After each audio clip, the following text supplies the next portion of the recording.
Dinas Kesehatan Provinsi Sulawesi Selatan bersama Balai Pengawas Obat dan Makanan atau BPOM melakukan sidak ke sejumlah rumah sakit di Kota Makassar. Dalam sidak kali ini petugas memeriksa tempat penyimpanan vaksin dan lokasi pembuangan limbah medis.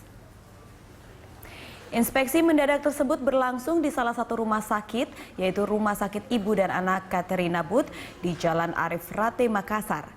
Di rumah sakit ini petugas mengecek tempat penyimpanan vaksin.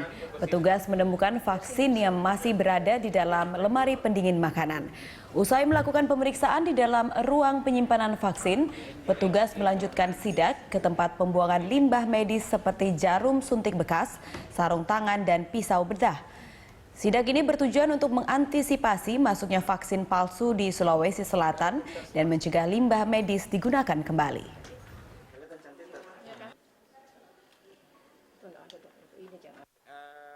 Memang tempat itu ada kulkas khusus untuk vaksin, namun kulkas yang digunakan saat ini terus menjaga suhunya pada posisi 6 derajat. Ketika kami lihat tadi tepat berada pada 6 derajat persis, yaitu jadi ada kontrol suhu yang jalan terus. Yang salah kalau tidak ada kontrol suhunya. Nah itu.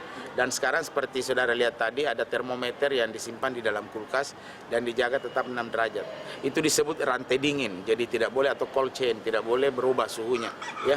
Dan kedepannya seiring dengan pembangunan rumah sakit ini, tadi saya sudah sarankan untuk juga membeli kulkas vaksin supaya lebih bagus. Walaupun yang ada saat ini suhunya pun tetap dijaga.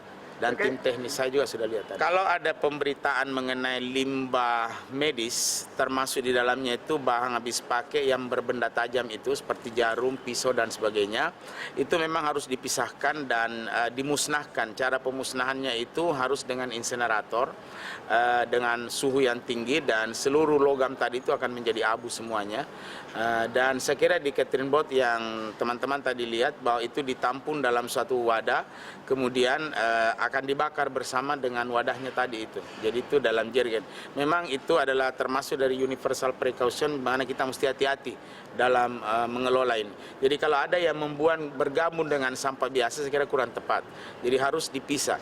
Jadi tempat pembuangan sampah di rumah-rumah sakit itu tidak hanya satu. Jadi ada sampah biasa, ada sampah yang untuk limbah medis dan sampah berbahaya.